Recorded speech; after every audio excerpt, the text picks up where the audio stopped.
Il y a souvent un argument fédéraliste utilisé, à savoir qu'il y aurait une fuite de capitaux si jamais le Québec devenait souverain. Or, ça, c'est vraiment encore une fois un argument de peur. C'est du bluff pour essayer de faire peur à certains Québécois qui voudraient peut-être dire oui, mais qui vont avoir peur que les compagnies quittent le Québec.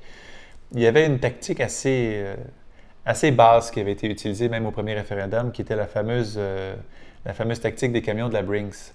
On avait dit qu'il y avait des camions d'argent pleins de la Brinks qui partait de Montréal vers Toronto. Puis un peu plus tard, on a appris que les camions étaient vides, puis que c'était une mise en scène pour faire peur aux Québécois encore, pour qu'ils votent non au lieu de voter oui.